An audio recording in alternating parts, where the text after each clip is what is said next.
कैसे? एक सड़कों पर भीख मांगने वाला बना करोड़ों का मालिक? क्यों छुपा रहा था वो अपना राज? क्या थी उसकी अनसुनी कहानी? दिल्ली की सर्द रातें, लाल किले के पास का फुटपाथ। एक 12 साल का लड़का किशन फटे हुए कंबल में सिकुड़ा हुआ ठंड से कांप रहा था। उसके पास न जूते थे न गर्म कपड़े, सिर्फ एक पुराना कटोरा था जिसमें दिन भर भीख मांगने से मिले कुछ सिक्के खनक रहे थे। किशन का चेहरा गंदगी से सना हुआ था, लेकिन उसकी आंखों में एक अजीब सी चमक थी, वो चमक जो शायद सपनों की थी। किशन की जिंदगी आसान नहीं थी। वह अनाथ था, माँ बाप का कोई अता पता नहीं। यादें थीं तो बस धुंधली सी किसी गांव की, जहां वह अपनी माँ के साथ मिट्टी के चूल्हे पर रोटी सेकता था। अब वह दिल्ली की सड़कों पर था, जहां हर दिन जिंदा रहना ही एक जंग थी।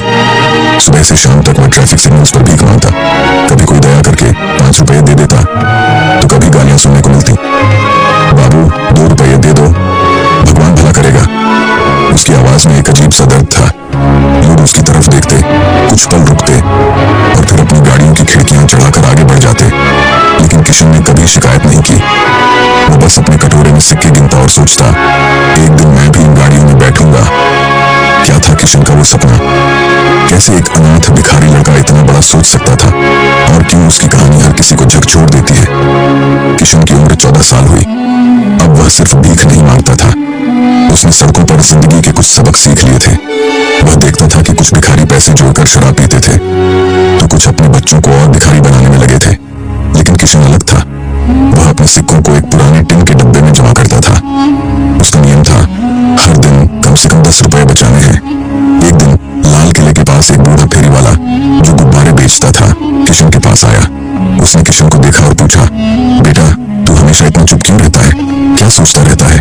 किशन ने हिचकिचाते हुए कहा, बाबा मैं बड़ा आदमी बनना चाहता हूँ, लेकिन मेरे पास कुछ नहीं है। बूढ़े ने मुस्कुराते हुए कहा, बेटा बड़ा बनने के लिए पैसे नहीं, हिम्मत चाहिए। तो कुछ काम सीख, भीख मांगना छोड़। उन शब्दों ने किशन के दिल को छू लिया।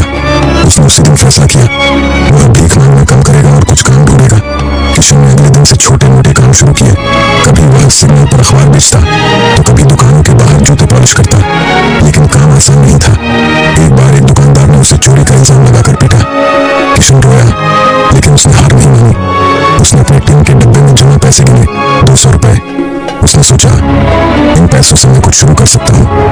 15 साल की उम्र में किशन ने अपने जमा किए हुए 500 रुपए से एक पुराना ठेला खरीदा। उसने सोचा वह फल बेचेगा। दिल्ली की गलियों में फल की डिमांड थी। वह सस्ते दामों पर फल बेचकर कुछ कमा सकता था। पहले कुछ दिन अच्छे चले। लोग किशन की मासूमियत और मेहनत से प्रभावित थे। वह सुबह 5 बजे उठता, थोक बाजार जाता और फिर दिन भर ठेला लेकर गलियों में घूमता। लेकिन फिर मुश्किलें शुरू हुई। एक दिन कुछ गुंडों ने उसका ठेला लूट लिया, सारे फल चुरा लिए गए और किशन को धमकी दी गई, इस इलाके में दोबारा ठेला न लगाना। किशन टूट गया। वह अपने फटे कंबल में लिपटा रात भर रोया। उसने सोचा, शायद मेरी किस्मत में यही लिखा है। लेकिन अगली सुबह जब सूरज निकला, किशन ने अपने टिन के डब्बे को फिर से खोला। उसमें अभी भी 50 रुपए बचे थे। उसने फैसला किया, मैं हार नहीं मानूंगा। अब उसने एक नया काम शुरू किया, पुराने अखबार और कबाड़ इकट्ठा करना। वह दिल्ली की कॉलोनियों में घूमता, लोगों से पुराने अखबार, बोतलें और प्लास्टिक मांगता, फिर उन्हें कबाड़ी को बेचता। ये काम मेहनत का था, लेकिन लूट का डर कम था। किशन ने धीरे धीरे फिर से पैसे जोड़ने शुरू किए। 18 साल की उम्र तक किशन ने अपनी मेहनत से एक छोटी सी दुकान किराए पर ले ली थी। वो दुकान नहीं, बल्कि एक छोटा सा गोदाम था जहां वह कबाड़ जमा करता था। लेकिन किशन का दिमाग कुछ और सोच रहा था। वह देखता था कि दिल्ली में लोग पुराने सामान को फेंक देते हैं, लेकिन वही सामान अगर थोड़ा ठीक कर लिया जाए तो उसे दोबारा बेचा जा सकता है।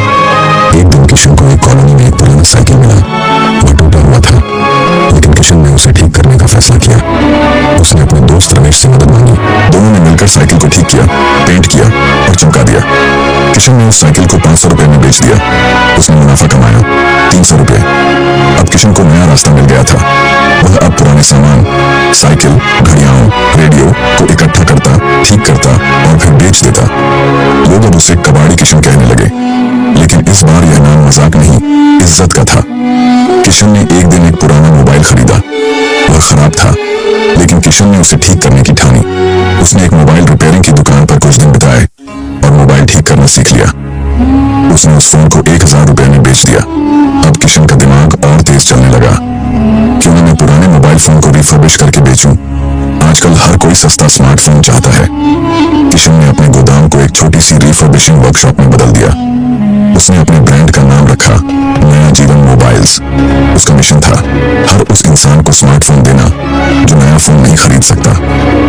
मुश्किलें अभी बाकी थी। कुछ बड़े दुकानदारों को किशन का बिजनेस पसंद नहीं आया। उन्होंने उसकी दुकान पर छापा मरवाने की कोशिश की।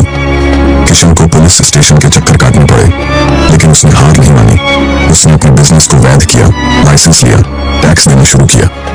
उसने अपने एक पुराने दोस्त श्याम को साथ जोड़ा। श्याम सोशल मीडिया चलाना जानता था। दोनों ने मिलकर नया जीवन मोबाइल्स का इंस्टाग्राम पेज बनाया, अपने फोन की तस्वीरें और कहानियां शेयर की।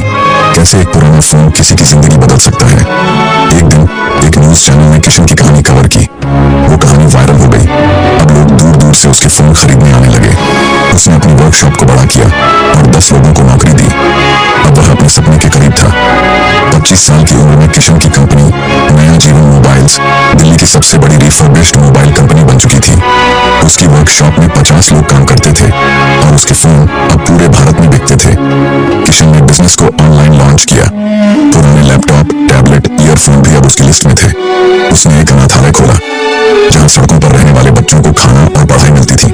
वह कहता, मैंने सड़कों पर जिंदगी देखी है। मैं नहीं चाहता कि कोई और बच्चा वो दर्द झेले। हर रविवार वह लाल किले के पास जाता, अपने पुराने फुटपाथ पर बैठता, अपने टिन के डब्बे को देखता। यह डब्बा मुझे याद दिलाता है कि मैं कहां से शुरू हुआ था। लेकिन एक राज था जो किशन ने कभी किसी को नहीं बताया। जब वह 12 साल का था, एक रात एक अजनबी ने उसे 100 रुपए का नोट दिया था।